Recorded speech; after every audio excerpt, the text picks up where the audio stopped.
예수님 안에 있으면은 정죄함이 없습니다. 율법이 우리 보고 너는 율법을 잘 지키지도 그렇게 살지도 못하잖아. 그러면서 너가 무슨 구원을 받을 자냐. 무슨 너가 그러고도 하나님의 자녀라고 할 수가 있느냐. 그렇게 자주 넘어지면서 그런 사람이 어떻게 그리스도인이라고 할 수가 있겠느냐. 이렇게 정죄를 해도 예수 안에 있는 그 성령의 법, 그 율법이 아닌 그 성령의 법이 그 죄와 사망의 법에서 여러분 나를 해방을 합니다. 그래서 우리가 그런 정죄 의식을 누군가로부터 어떤 상황에서나 아니면 사단이 우리에게 이런 저런 식으로 뭐라고 한다고 할지라도 그것은 결코 우리를 하나님의 자녀로부터 떨어뜨려 놓을 수가 절대 없습니다. 우리가 그 말에 현혹이 되지 않는다고 한다면. 그래서 비록 내가 율법을 100%다 지키면서 100%다 지키면서 살지 못해도 내 힘으로 그것이 다 되지 않는다고 할지라도 내 힘이 아닌 하나님의 힘으로 살기 때문에, 그래서 하나님으로 살기 때문에 그 율법을 잘 지키기 위해 노력하고 애쓰는 그 도전을 멈추지를 않습니다.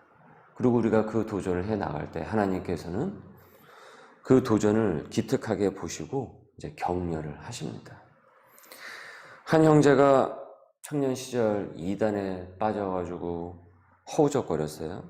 그 때문에 가정에 큰 그냥 상흔을 남겨버렸고, 이것을 본 가족 중에 일원인 삼촌이 예수 때문에 교회 때문에 집안이 이런 쑥대밭이 됐다고, 이런 분란이 일어났다면서, 그리고 그거를 일반 교회로까지 이제 확장을 시켜서 교회와 목사를 경멸을 했습니다. 다행히 이제 그 형제는 이단으로부터 빠져나와서 일반 교회에 출석을 하면서 이제 잘못된 신앙을 바로 잡았어요. 비록 그가 젊은 시절 이단에 빠졌으나, 그래서 마땅히 정죄를 받아야 했으나 하나님께서는 그를 기다리고 품어주신 것이죠.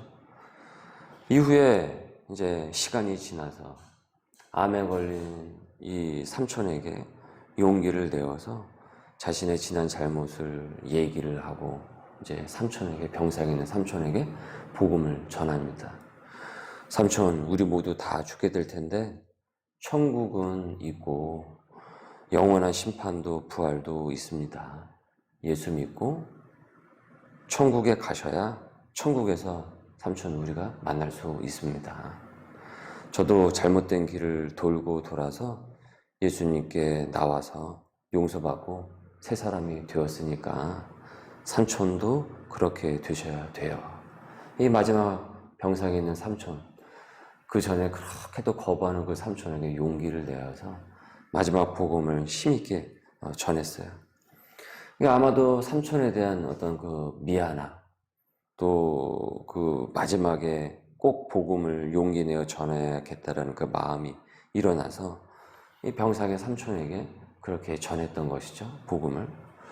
삼촌이 병상에서 그 얘기를, 조카의 얘기를 가만히 듣더니만 그래, 좋지 하면서 끄덕이더라는 거예요. 그리고 기다리던 이 목사님의 영적 기도와 그리고 이제 병상 중에 이제 세례까지 받게 됩니다. 제가 이 간증을 보면서 저도 마지막에 그날이 월요일이었어요.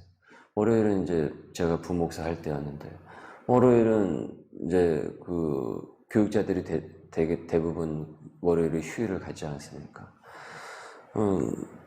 너무나도 제가 또 사랑하시는 한 권사님께서 월요일날 새벽에 새벽 기도 끝나고 교육자 회의 끝나고 이런 시간에 제가 전화를 줘서 지금 오빠가 갑자기 지금 그 응급실에 실려갔다고 이제 큰 병이 생긴 거죠. 그래서 목사님 꼭 오셔서 기도를 해달라고. 오빠는 예수님을 믿지는 않으셨어요. 정말 그 불현듯이 아주 그냥 차를 몰아서 가가지고 그 병상에 있는 그 오빠 되시는 분을 만나서 병상에서 그 위급한 가운데서 기도를 했어요. 그런데 그 순간에 무슨 마음이 다 녹듯이 그 복음을 다 받아들이시는 거예요. 그래서 간절히 기도를 했습니다. 제가 이 간증을 보는데 그 얘기가 딱 떠오르더라고요. 마지막에 오빠를 위해서 목사님 간청을 하면서 교구 목사를 불러서 같이 기도를 해달라고 해서 그 마지막 들어가시는 그 순간에 기도를 해드렸어요. 그 영접을 했던 그 기억이 있습니다. 여러분, 한때 이단에 빠진 그 조카로 인해서 집안이 쑥대밭이 되었어요. 그리고 그런 조카의 모습을 보면서 교회와 하나님까지 불신했던 이 삼촌이 이 복음을 전하는 전도자와 그리고 복음을 전하는 자로서 이 마지막 순간을 함께 하는 일이 일어난 것 아니겠습니까? 여러분, 하나님께서 정죄하시는 분이시기만 했다고 한다면 여기까지 어떻게 가겠습니까? 이 과정이 어떻게 있을 수가 있겠습니까? 이 결말이 어떻게 있을 수가 있겠습니까? 이미 초반에 다 끝난 거죠. 초반에. 어찌 조카와 삼촌이 구원을 받을 수 있었겠습니까? 조카는 이단에서 끝났을 것이고 그 이단에 빠진 그 조카를 보면서 삼촌은 평생을 교회와 하나님을 경멸하고 그러다가 그렇게 해서 그냥 가시는 것 아니겠어요? 그러나 주님의 그 참으심과 인내하심과 그를 향한 그 기다리심으로 말미암아서 그 구원의 사건이 일어났던 것입니다. 그 권사님의 오빠도 거의 평생은 그렇게 거부를 했지만 그 마지막 그 순간이라도 그렇게 마음을 다 내려놓고 그대로 받아들였다고요. 간절히 아멘하면서. 제가 그 병상에 가실 때 그 기도했던 그 모습이 사실은 잊혀지지가 않아요.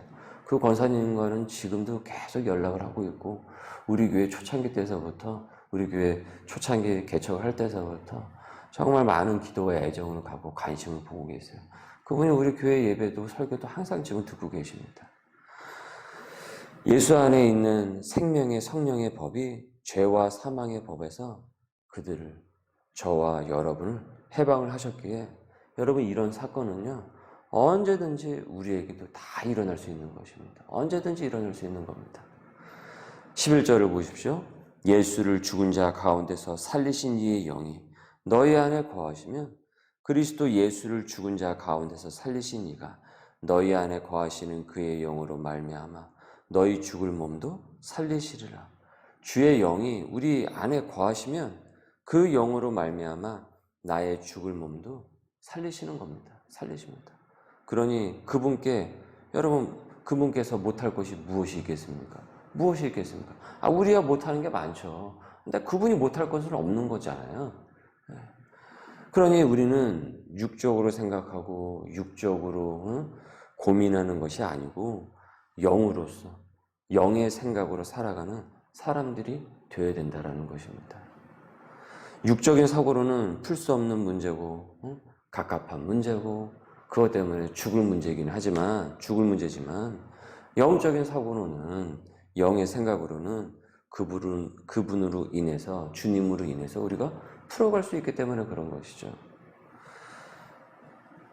이 사람이 하나님의 영으로 여러분 인도받는 사람인 것입니다. 바로 이 영으로 생각하는 사람이에요. 그래서 12절에 그러므로 형제들아 우리가 빚진 자로 돼 육신에게 져서 육신대로 살 것이 아니다. 너희가 육신대로 살면 반드시 죽을 것이로되 영으로서 몸의 행실을 죽이면 살리니 무릇 하나님의 영으로 인도함을 받는 사람은 곧 하나님의 아들이라. 하나님의 자녀다. 여러분 우리는 하나님의 자녀입니다. 하나님의 사람입니다.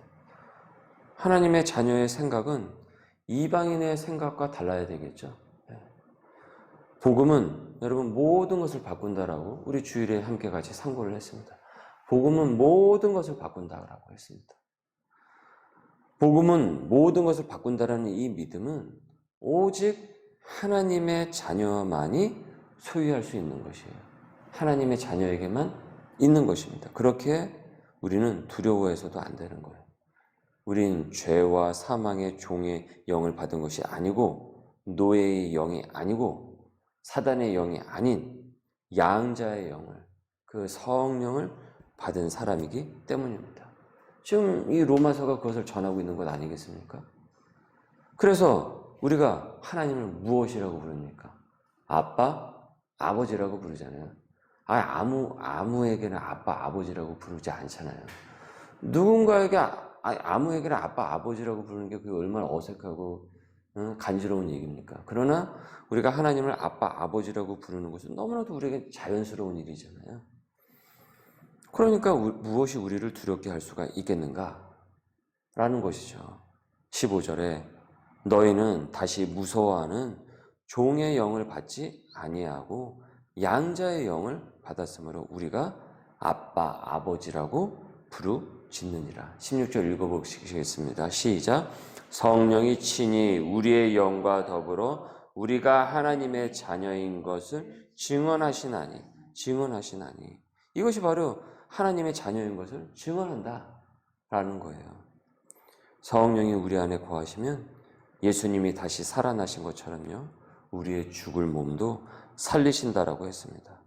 여러분, 이것은 꼭 몸의 죽음 이후에 생명의 부활만을 의미하는 것이 아니고 이 땅에서 또 하나님께서 하신다고 한다면 질병, 중독, 나쁜 습관처럼 헤어나오지 못하는 것들도 다 포함을 하고 있는 것입니다. 하나님께서 하시고자 하면 하시는 겁니다. 우리가 그 때를 기다리면서 기도로 나아갈 수 있어야 돼요. 그렇기에 우린 주님을 믿는 중에 겪는 그런 고난도, 잠시 이 땅에서 받는 그런 고난들도 우리가 감내를 할 수 있어야 되는 것입니다.